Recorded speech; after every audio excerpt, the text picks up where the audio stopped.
When the going gets tough, the tough gets going. This is Najibul Hasnain, honestly speaking.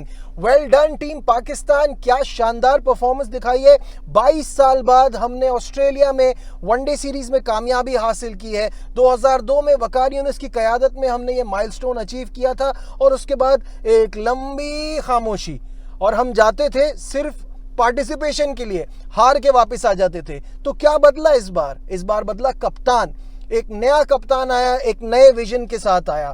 साथ में कितनी परेशानी की बात थी, कोई 1-1.5 हफ्ता पहले ये बात सोच भी नहीं सकता था कि पाकिस्तान ऑस्ट्रेलिया जाएगा और जाके वहां उनको हरा सकता है, वहां सीरीज जीत सकता है। इतना टर्मोइल था पाकिस्तान की क्रिकेट में। आपके जो कोच थे वाइट बॉल के, वो 1 हफ्ता पहले छोड़ के चले गए। उन्होंने कहा कि मैं इस चक्कर में नहीं पड़ना चाह रहा, मेरी तो कोई सुनता ही नहीं है, मेरी चलती नहीं है। वो चले गए। बड़ा क्रिटिसिज्म आया कि इतना बड़ा कोच वो भी छोड़ के चला गया, पाकिस्तान क्रिकेट कहाँ जाएगी, क्या होगा।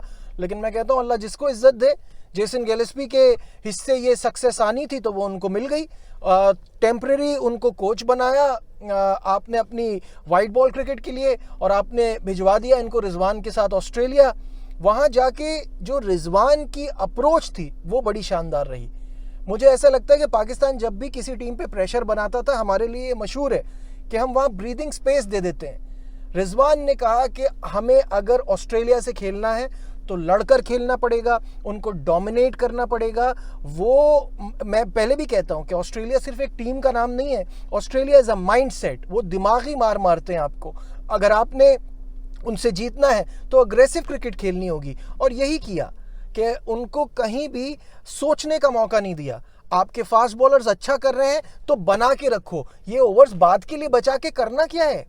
देखिए, ये पहली बार ऐसा हुआ है कि पाकिस्तान पहला मैच हारा, लेकिन सारी दुनिया पाकिस्तान की तारीफ कर रही थी कि हम जीत से टचिंग डिस्टेंस पे रह गए थे। दूसरे मैच में एडिलेड में हमारे स्टैट्स अच्छे नहीं थे, हमारी वहाँ परफॉर्मेंस कभी भी इतनी अच्छी नहीं रही है। वहाँ पे भी हमने डोमिनेट किया, कम स्कोर पे आउट किया, और फिर उसके बाद हमने वो स्कोर बासानी बनाया। क्रेडिट यहाँ जाता है साइम और अब्दुल्ला को, क्योंकि इन पे भी बहुत ज़्यादा क्रिटिसिज्म चल रही थी।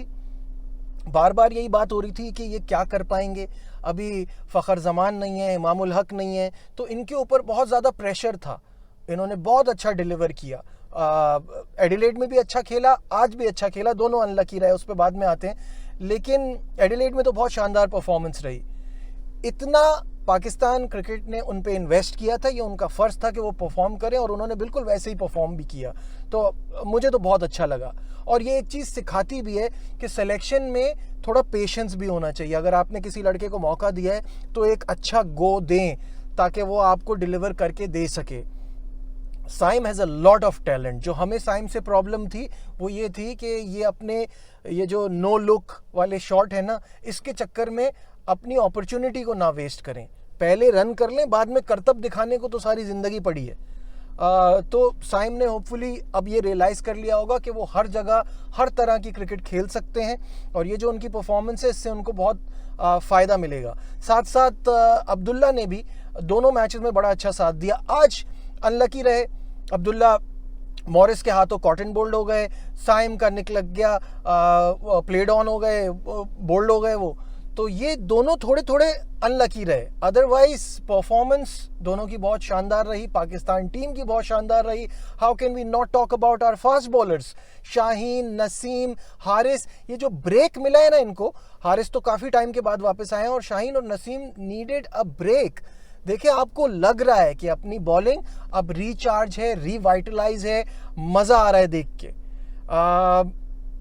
बहुत ही ज़बरदस्त परफॉर्मेंस रही है हर डिपार्टमेंट में, right from the word go. मैं बार बार कह रहा हूँ, पहला मैच हम हार गए, लेकिन उस मैच में भी हमने डोमिनेट किया। इन तीनों मैचेस में आप देखें, किसी एक मौके पे भी ऐसा नहीं लग रहा था कि ऑस्ट्रेलिया कमांडिंग पोजीशन में है। मैंने कल आपसे कहा था, इट वॉज वेरी इंसल्टिंग। मैं मानता हूँ बॉर्डर गवास्कर ट्रॉफी की बड़ी अहमियत है, लेकिन वो 22 नवंबर को है। आपने अभी से अपने मेन प्लेयर्स को पहले से बिठाने का कैसे सोचा? बिकॉज आपको पाकिस्तान चैलेंजिंग टीम नहीं लगी। आपको लगा 2 मैचेस में तो इनको हरा देंगे, तीसरे में अपने मेन खिलाड़ियों को बिठा देते हैं, उनको रेस्ट दे देते हैं, यंगस्टर्स को ले आएंगे। लेकिन पाकिस्तान ने शुरू से ही डोमिनेट किया। दूसरे मैच में भी आपसे कमांडिंग विक्ट्री हासिल की, तीसरे मैच में ऑब्वियसली ऑप्टस स्टेडियम मशहूर है बाउंस के लिए, पेस के लिए। यहाँ पे इतने रन्स नहीं बनते, मुश्किल से बनते हैं, लेकिन एक गेम प्लान था रिजवान के जहन में। उनको पता था कि मुझे इनको जल्दी आउट करना है। अगर स्कोर 180 200 तक पहुंच गया तो it would be too late. तो प्रेशर बना के रखा और बहुत शानदार कप्तानी की, अपने बॉलर्स को बहुत अच्छे से यूज़ किया और जल्दी आउट करके बासानी इस मैच में कामयाबी हासिल की। यहाँ जो सबसे ज़बरदस्त परफॉर्मेंस लगी है वो हारिस रऊफ़ की लगी है।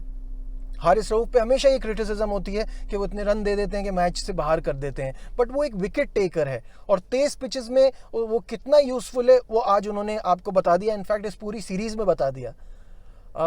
आज बहुत सारे लोग एक्सपेक्ट कर रहे थे कि मार्कस स्टोइनिस को मौका मिला है और साथ में मैक्सवेल की इतनी अच्छी परफॉर्मेंस नहीं रही है, तो ये दोनों परफॉर्म करेंगे, they would cause a threat for Pakistan. But मुझे लगता है जो स्टोइनिस ड्रॉप हुए थे वो तो सही ड्रॉप हुए थे, परफॉर्मेंस उनकी बड़ी ख़राब जा रही है। और हारिस ने अपने बिग बैश के टीममेट के साथ अच्छा नहीं किया है, तीनों मैचेस में उनको आउट किया है। पहले मैच में मैक्सवेल जो है वो 0 पे आउट हुए, तीसरे मैच में भी 0 पे आउट हुए, दूसरे मैच में उन्होंने 16 रन किए और इन तीनों मैचेस में हारिस रऊफ़ की बॉलिंग का शिकार हुए। तो हारिस अपने तमाम चीज़ों को समझ रहे थे और बहुत अच्छी तरह उन्होंने अपनी स्ट्रेंथ पे बॉलिंग कराई। मुझे इस पूरी सीरीज़ में पाकिस्तान की बॉलिंग देख के बहुत मज़ा आया। कहीं कहीं हमें फील्डिंग के लैप्सेस दिखे, बट वो एक ऑब्वियसली उसमें टाइम लगेगा फील्डिंग इंप्रूव करने में। आज Australia was all over the place. Zampa ने एक कैच बड़ा इजी गिराया, फील्डिंग ऑस्ट्रेलिया की तरफ से ख़राब नज़र आई। तो ये प्रेशर है जो प्रेशर पाकिस्तान की तरफ से गया था और बहुत खुशी की बात है कि पाकिस्तान ने यहाँ कामयाबी हासिल की 22 साल बाद और दुनिया को बता दिया है कि हम कहाँ खड़े हैं। दुनिया को बता दिया है कि हम ऐसे अपनी फॉर्च्यून बदलते हैं। Credit to Rizwan once again, क्योंकि जो बाबर आजम की कप्तानी में फ्लॉज नज़र आते थे कि उनके शोल्डर ड्रॉप हो जाते थे, मैच हाथ से निकल जाता था, मैच को डीप ले जाना, डीप ले जाने की ज़रूरत नहीं है, जल्दी ख़त्म करना है। ये हमें रिजवान ने दिखाया है कि कैसे करना है, कैसे अपनी स्ट्रेंथ पे आपने अपने प्लेयर्स को यूज़ करना है और रिजल्ट्स आपके सामने हैं। खैर, मूविंग ऑन। अब ऑब्वियसली आज का दिन बड़ा इंपॉर्टेंट है, बड़ा अहम है, दुनिया में आपकी इज्जत होती है, आपके लिए जो बातें होंगी अब वो हर पाकिस्तानी को उस पर फ़ख्र महसूस होगा। लेकिन प्रॉब्लम यहाँ ये आ रही है कि लोग जीत को मिला रहे हैं चैम्पियंस ट्रॉफी से। अब तक आपको पता ही चल गया होगा कि कल की डेवलपमेंट ये है कि बीसीसीआई ने आईसीसी को इन्फॉर्म कर दिया है कि भारत पाकिस्तान नहीं जाएगा। तो अब आईसीसी दूसरे प्लान्स पर काम कर रहा है, जिसकी वजह से ये जो 11 तारीख को स्केजुअल अनाउंस होना था वो शायद थोड़ा डिले हो जाए। और ख़बरें ये भी आ रही हैं और मुझे आई एम श्योर कि हिंदुस्तान की तरफ से ये ख़बरें फैलाई जा रही हैं कि पाकिस्तान क्रिकेट बोर्ड भी मान गया है हाइब्रिड मॉडल पे, विच आई कंप्लीटली डिसएग्री। मुझे ऐसा लगता है कि पाकिस्तान को अपना स्टांस बहुत क्लियरली शो करना चाहिए। If there is no champions trophy in Pakistan या इंडिया नहीं आ रहा है तो उसकी वजह से हाइब्रिड मॉडल पे जा रहे हैं, हमें साफ मना कर देना चाहिए। या तो इवेंट पूरा ही कर ले जाओ, क्योंकि हाइब्रिड मॉडल की इंसल्ट अब हमको बर्दाश्त नहीं करनी चाहिए। मुजरिम है वो लोग जो एशिया कप में माने थे कि हाइब्रिड करा लो। इस बार भी हाइब्रिड में आप मुझे बताइए पाकिस्तान को क्या मैचेस मिलेंगे? अगर आप दुबई या श्रीलंका व्हाटएवर जो भी आप ऑप्शन पे जाते हो हाइब्रिड मॉडल के लिए, हिंदुस्तान से सारी टीमें मैच खेलने जाएंगी, ब्रॉडकास्टर्स एतराज़ करेंगे बार बार आगे पीछे होने का, सही है। उसके बाद there is a brilliant chance कि हिंदुस्तान सेमीफाइनल में पहुंच जाए, तो सेमीफाइनल भी गया। There is also a brilliant chance कि हिंदुस्तान फाइनल में पहुंच जाए, तो फाइनल भी गया। ये किस तरह का इवेंट है? पाकिस्तान के साथ क्लियरली ये नाइंसाफ़ी है। मैं पहले ही कह चुका हूं कि अगर इस तरह की सिचुएशन आ रही है, आईसीसी को पहले से बैठना चाहिए और ये डिसाइड कर लेना चाहिए हिंदुस्तान पाकिस्तान नहीं आएगा, पाकिस्तान हिंदुस्तान नहीं जाएगा, हाइब्रिड मॉडल दोनों को हो। ये बार बार हम ही क्यों कुर्बानी दे रहे हैं? इसका कोई क्लियर आंसर ही नहीं मिल रहा। हमारी कुर्बानी क्यों दरकार है? ये सिक्योरिटी की लॉजिक तो अब बिल्कुल ही बुलशिट है, मैं इसको मानता ही नहीं हूं। सारी दुनिया की टीमें आ रही हैं, आपको क्यों प्रॉब्लम है? आपके लिए ये ऑप्शन दे दिया था कि लाहौर आइए, खेलिए, वापस चले जाइए। आपने पाकिस्तान को सिर्फ तकलीफ पहुंचानी है, पाकिस्तान को हर्ट करना है, और इसके अलावा और कोई लॉजिक नहीं है। मुझे तो समझ ही नहीं आ रही ये बात, ये इसका इसका ताल्लुक क्या है कि हिंदुस्तान पाकिस्तान नहीं आएगा, आपने इन्फॉर्म कर दिया, और अब हम हाइब्रिड मॉडल के लिए बिल्कुल नहीं जाना चाहिए। चेयरमैन साहब, मैं बार बार ये बात करता था कि चेयरमैन साहब बड़े कॉन्फिडेंट नजर आ रहे हैं, इनको कुछ तो पता है, इनको कुछ तो मालूम है कि भारत पाकिस्तान आ रहा है, क्योंकि कहते हैं हाइब्रिड मॉडल का सवाल ही नहीं पैदा होता और सारी टीमें पाकिस्तान आ रही हैं। अब वो जो कॉन्फिडेंस है वो क्यों था, वो आप हमको एक्सप्लेन कीजिए। मुझे नहीं ये बात की लॉजिक समझ में आती कि पाकिस्तान किस चीज का वेट कर रहा था, आईसीसी किस चीज का वेट कर रहा था।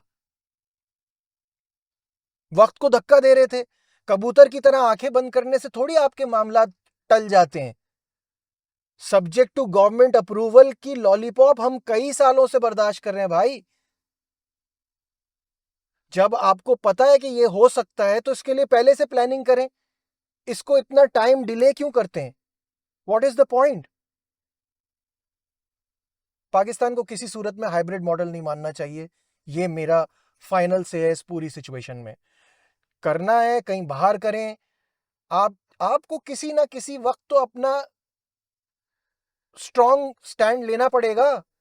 कितना बर्दाश्त करेंगे? आप क्या सोचते हैं कमेंट्स में जरूर बताइएगा। लाइक शेयर सब्सक्राइब देखते रहिए Najibul Hasnain honestly speaking. Bye.